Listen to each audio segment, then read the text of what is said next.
medium enterprises have been identified as the means to rate rapid industrialization and developments in most countries. Today, on your Bridgewater perspective, we are discussing from SME to corporate, leveraging M&A. My name is Matthias Tome. I'm a research analyst at Bridgewater Advisors, and I have here with me Prosper Melome, a partner at Bridgewater Advisors, and Enunyama Samoa, a senior manager M&A at Bridgewater Advisors. You're welcome to the Bridgewater perspective. Thank you. Thank you. All right. So according to the International Finance Corporation, small-scale businesses account for 90% of businesses in Africa. And in Ghana and Nigeria, small-scale businesses contribute about 70% to 50% respectively to GDP. But the issue is that this dominance of SMEs in these parts of Africa face growth issues. Why are they not able to grow to become the corporates and the unicorns of the continent? And so we are looking at this today. And our first question I want to ask Enyam, why does Africa have the most businesses being SMEs? Thank you, Matthias. So African businesses are usually faced with challenges such as fragmented markets. So in Africa, you find out that there are, across geographies, our markets act differently, or the dynamics of our markets are different. So therefore, businesses are not able to operate outside of the markets or the countries that they find themselves in. Because to go across to another geographical location or to another part of the region, there are certain legal structures, political issues, cultural differences that have to be overcome. So businesses are usually restricted to their markets in their countries and are not able to scale up across other countries because of these fragmentations across the continent. Unlike the US that has several states, and then there's that uniformity in laws and political regimes and all of that allows businesses to be able to grow across states, and therefore they have access to wider or bigger markets, which SMEs in Africa usually don't have access to. So sometimes it restricts their growth. And then there are the issues with access to financing. So most businesses in Africa, due to a number of factors such as lack of information, because of most SMEs are not that structured. So therefore, financiers may be a bit reluctant to extend financing to such SMEs. So because they don't have access to capital, it restricts the potential for growth. There may be opportunities in that same market, but without the capital or without being able to raise funds within the network of that business owner, the businesses are not able to grow.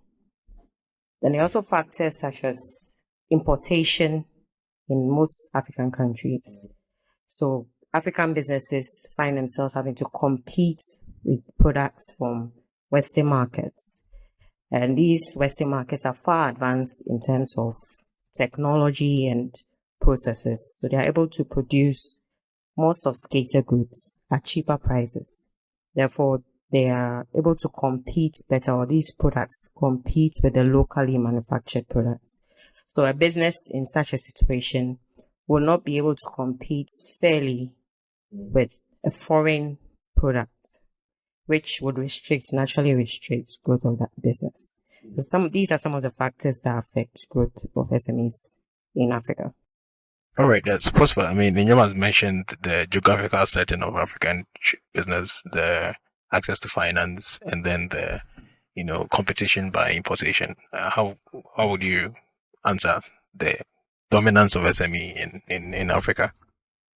I think Enyonyam's points are very solid points, and I just want to add a bit to what she said. So regarding access to finance, for example, we have weak capital markets, which is a major issue, because our capital markets are underdeveloped. Most SMEs are not able to leverage the power of capital markets in developing. And then I also address the issue of fragmented markets. We have all these some small countries, a number of small countries on the continent. scattered all around. And even if you look at the pattern of businesses that seem to do well in Africa, they are mainly from the larger economies. All right. But the main issue with fragmentation, or what I want to add to what Inyonyam said, is the issue of having to deal with business models that are not easily scalable. So you have a business model that struggles to go cross-border. So we have a lot of cultural variations in Africa. And so you can start a business model even around food. And then that is just to a small country. You cannot take that same business model to another country easily. I mean, we have the examples of how the likes of KFC have gone global, McDonald's has gone global. There are stories to be learned there, but when you come to the cultural setting in Africa and look at the diversity and you look at the fragmentation on the continent, it's challenging to scale business models across border. So this is what I have to add to what she said. So in totality, it's a unique problem, and I think a gateway or an idea, if I'm not getting ahead of myself, is the single market by AfTA. So this single market is a good step. It's a step in the right direction, and I think that will begin to bring some consolidations towards creating a platform for African businesses to leverage bigger markets. And clearly, AfTA gives the African markets a much bigger opportunity to leverage and expand. Looking at what we said so far, the word SME and the word corporate. I mean, people hear the word corporate and we think that every business, every company, then is a corporate. What is the distinction between an SME business and a corporate business? Okay, so SME by itself, by definition, is a bit unclear because there are a number of ways to look at what is even called an SME. Some may use size of revenue, size of employees, the balance sheet size, and the like. But to a large extent, SMEs are defined usually within a context of an economy or a market. Generally, I would say the SME itself, by definition, has to always be placed within a certain context. But all that put aside, there are some, key characteristics or some things that you can observe about businesses that gives you an idea as to whether they are an SME or a corporate. And I'll start by talking about ownership. And I think Enyonyam can say a bit more in addition. With regards to ownership, SMEs typically by legal formation would be are usually set up as sole proprietors. And corporates usually are set up as limited liability companies. Although there are still some SMEs that are limited liability companies, but you wouldn't find a corporate being a sole proprietor. All right. And so by legal structure or formation, typically that's where you see a variation. Then when it comes to ownership, usually SMEs are owned by a single person or a small family of some sort. Whereas corporates are usually owned by a number of multiple shareholders. And that's also another area of variation between SME corporates. I'll leave Enyonyam to come in with some additions. Okay, to add on to that, some difference, or I'll just touch on a few differences between the SMEs and the corporates.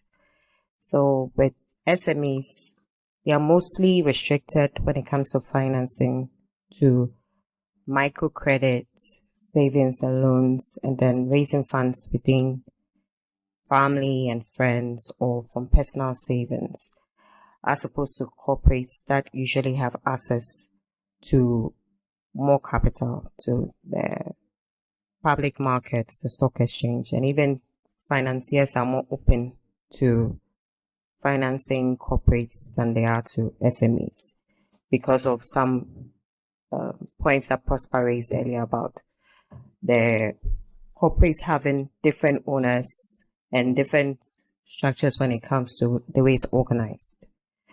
But with SMEs, because it's owner managed and there's that sole proprietorship and that not having that line, drawing the line between personal and business, sometimes financiers are a bit reluctant to finance such businesses for good reason. And when it comes to the organizational structure, usually with SMEs, they go by the tall structure with just a few at the top.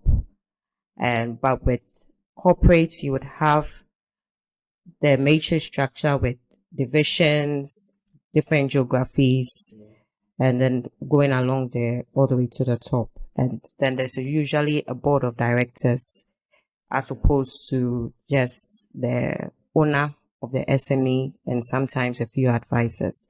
And then there's that, because of that, there's more perspective or more expertise coming into the decision making with corporates because it goes beyond just the owner and a few people influencing how the company is run. So these are some of the differences that you will find with SMEs and corporates. So clearly the journey to corporate is a long journey and it involves difference in structure and all the other things. And in the journey, you mentioned access to finance as one of the problems of SMEs, but we're looking at SMEs growing. What options of growth are available for SME businesses in Africa? If an SME wants to grow, wants to now say that I'm growing beyond the limits of what it is in the market, I want to become a corporate. What options of growth are available? Okay, so all businesses generally have two methods of growing. You either grow organically or inorganically. And so SMEs also do have this option available to them. Organic growth is traditionally how most African businesses have been growing, which is basically the business growing as it is naturally within its market, within the context of time, by investing in its operations, either internally generated funds or some external funds, but primarily investing linearly within its operations. Whereas when you look at the inorganic approach, that is leveraging mergers and acquisitions, whether businesses come together, or a business buying another. So that is actually, these are the options. I would want to make clear that although we usually say M&A or mergers and acquisitions, mergers and acquisitions are different. So businesses can grow by coming together, or businesses can grow by acquiring another. And the coming together, there are ways to look at it. You can come together to be bigger, stronger, and better. You can acquire to enable things like diversification, to reduce risk, to have the ability to enter a new market, and the like. So these options are available for businesses in Africa. The key takeaway here is one is faster than the other. And the faster one is the inorganic. So the power of M&A is the ability to move faster. All right. So I don't know whether Nyonyam has any to add to this, but this is my point of view. I agree with what you're saying, that M&A does provide faster access to growth, because the opportunities in the market are sometimes have time constraints. So you can grow organically by investing, and with time, you would be able to take advantage of growth opportunities and grow. But sometimes these opportunities have time constraints. Not to forget that the SME owner too may not live forever or have the opportunity to take advantage of that growth, or the vision may die with the founder. But with M&A, it allows for access to these growth opportunities by acquiring or merging.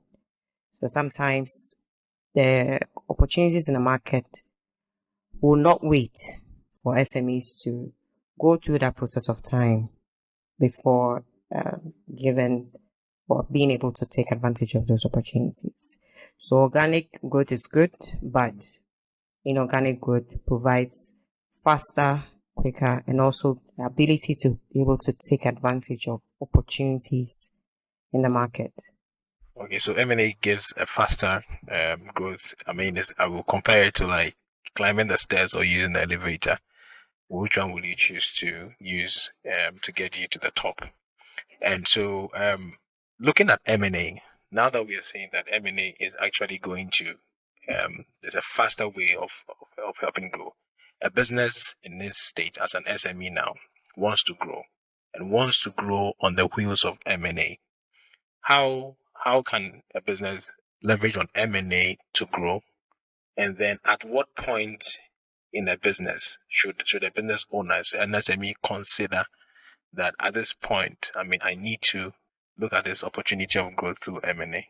I'll first talk about the advantages M&A provides to an SME, or how SMEs can leverage on M&As to grow, and then touch on the points at which a business should consider M&A. So M&As as measures of acquisitions allow a business to have access to markets. Earlier on we spoke about fragmented markets. So if you want to expand into another jurisdiction, one of the ways to do that is to acquire a company in that market. Even across a different industry, acquiring a company in that industry gives you access to that market. So M&As provide businesses that opportunity to increase market share, whether across jurisdictions or in the same jurisdiction, by acquiring another company. So it gives access to more marketing and able to expand. It also gives access to skills and expertise, which is required for growth in most instances. So in acquiring another business, or when two businesses come together, even in the same industry at the same level, it gives access to human capital, more skilled human capital. By virtue of that major acquisition, you acquire experience of those people in that new business, which by virtue of time, you would not have been able to acquire. So M&As allow SMEs to be able to benefit from that skill set, from that experience that comes with the new company, whether it's through a merger or an acquisition. And then there's access to new product lines, which therefore increases the basket of revenue. So by acquiring another company, whether along the value chain or by merging, you are able to go, you get access to new product lines that otherwise you would have had to do a market research, or whether you have to acquire new assets to be able to provide that product. But by virtue of acquiring a different business that already has that product line, with this target market being known in the industry by its brand equity, you have access to that product line and the customers and the revenue that comes with it, which therefore means that you have access or opportunity to grow by virtue of that acquisition. And another point to add to that too is access to specialized assets, and in the same light, intellectual property.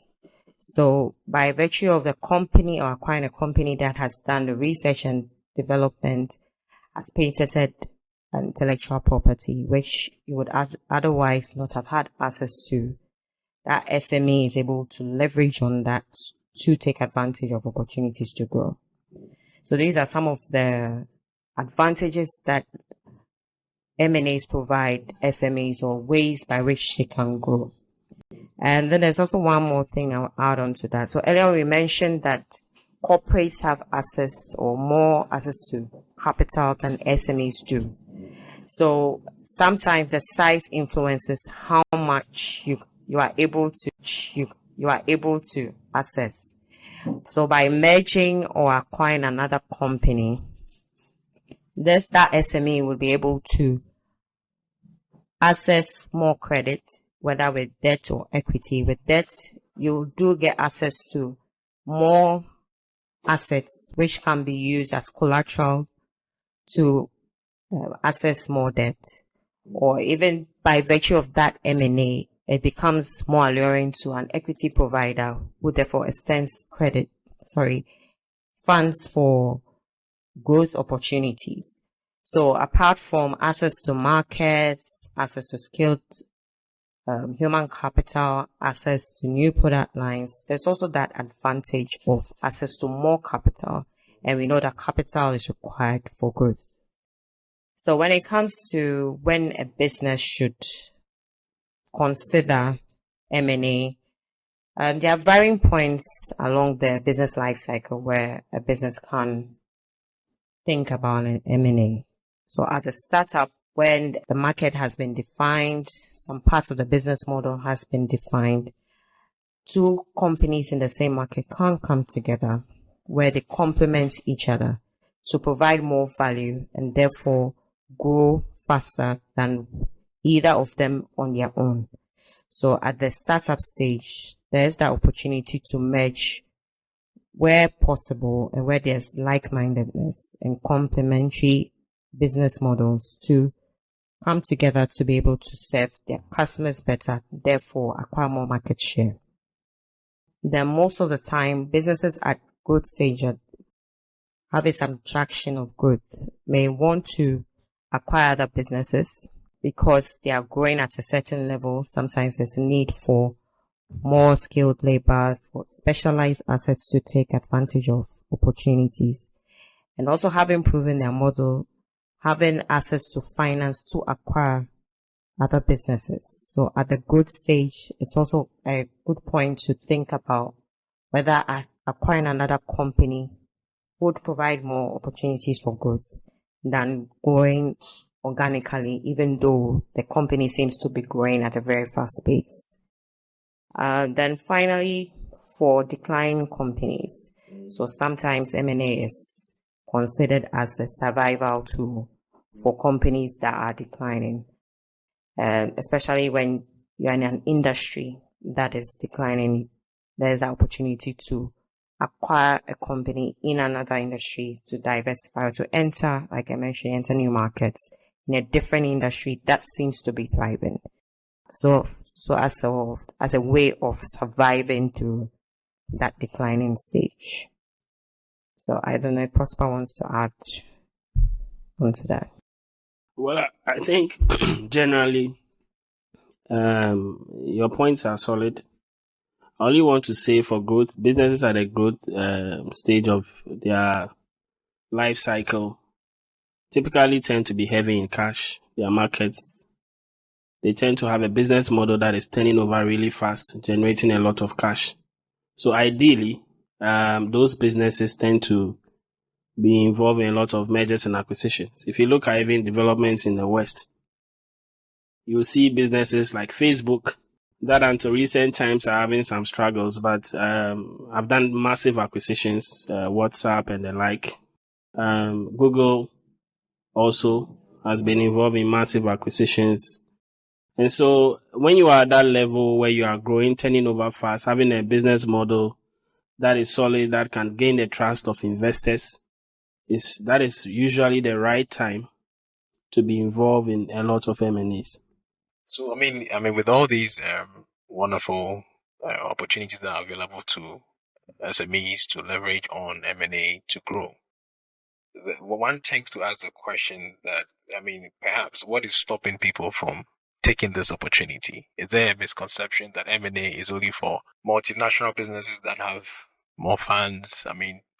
What is actually stopping most African SMEs from leveraging on M&A?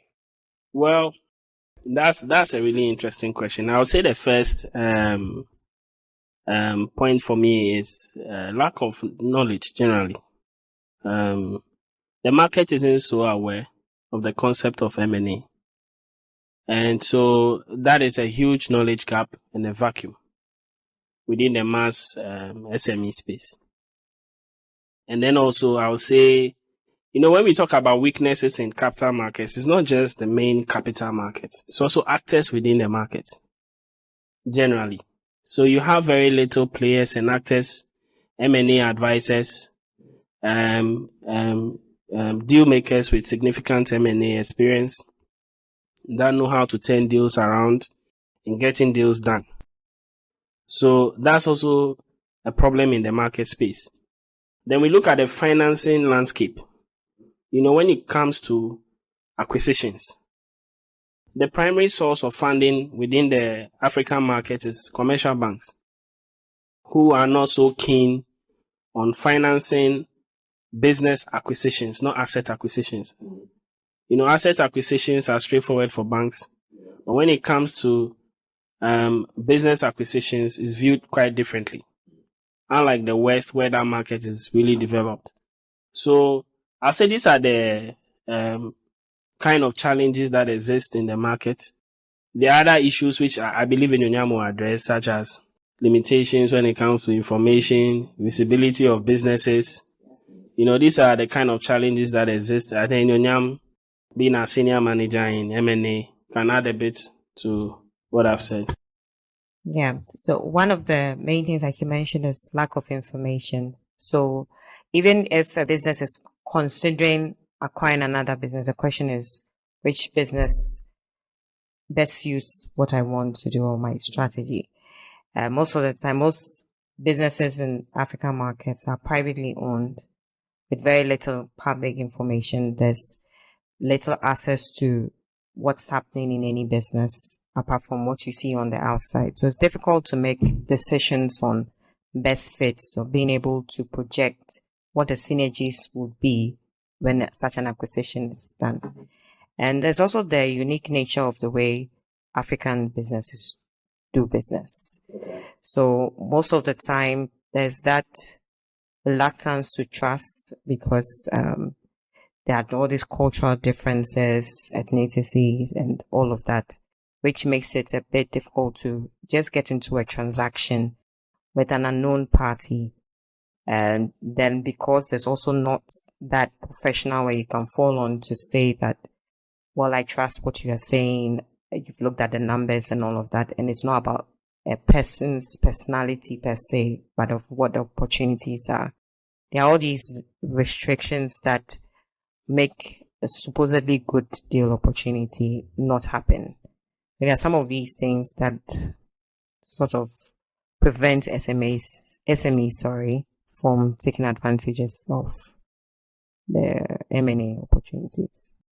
I mean, the point on the cultural differences, for me, it's very important, and I feel that it's one of the main way that deters a number of African SMEs from bursting out into what they could have become on the wheels of M&A. But I'm sure that without professional help, an M&A process will not be successful. And so it's not something that is just done by any person, any layman. Prosper, what would you have to say on the need for professionalism in M&A? The M&A deal value chain is quite complicated in itself, right from strategy through to the transaction design to execution, closure, and post-merger related issues. So, or what they call integration issues. So, the need for professionals is quite broad. I would say you need the legals, you need the financial advisors, investment bankers like us, as an example.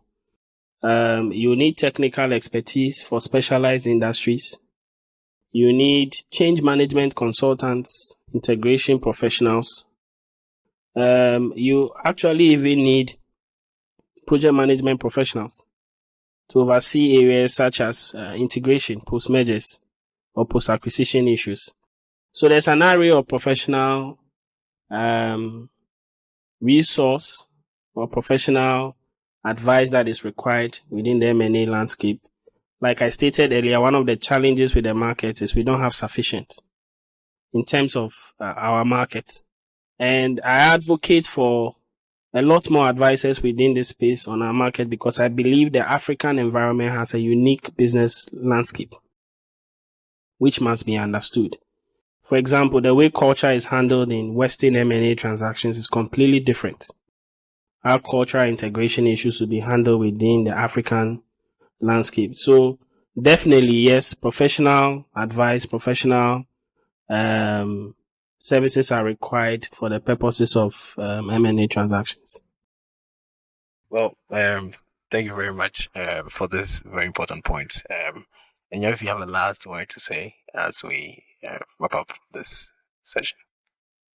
I would just hints that there are opportunities in the market, or as Prosper mentioned earlier, especially with wider markets. I think it indicates that the opportunities on the African market, when we always talk about there are so many opportunities in Africa, it's green, but it seems for some reason most businesses are not able to go far. But I think with the consideration of M&A, especially with the platform AFTA provides, the future is bright really for businesses. And it's about time that businesses do consider M&A. And even though it may seem daunting and the businesses may not know where to start or what the best strategy is, as much as there aren't that many advisors, there are still good professionals that can assist along the way. But there are opportunities and they should be considered, at least explored to some extent, to see how a business with all its opportunity doesn't have to wait that long to become a big business or a unicorn, as you said before. So there are opportunities and businesses should take advantage of it. Okay, so clearly there are opportunities and businesses will take advantage of that. So M&A is a very powerful tool that companies have been using for decades, as long as it's done correctly and with enough preparations. Surely most SMEs in Ghana, in Africa, in Nigeria will enjoy its benefits in the long run if they choose to do it. I want to say thank you so much, Prosper and Enyam, for joining us today for this podcast, and we hope to have you another time. Thanks for listening. If you enjoyed this podcast, leave us a comment and subscribe to the Bridgewater Perspective. You can also send your questions to theperspective@bridgewatergh.com. The information contained in this podcast is of a general nature and is not intended to address the circumstances of any particular individual or entity. No one should act on such information without appropriate professional advice after a thorough examination of the particular situation. Bridgewater does not accept or assume any liability, responsibility, or duty of care for any consequences of you or anyone else acting or refraining to act in reliance on the information contained in this podcast or for any decision based on it.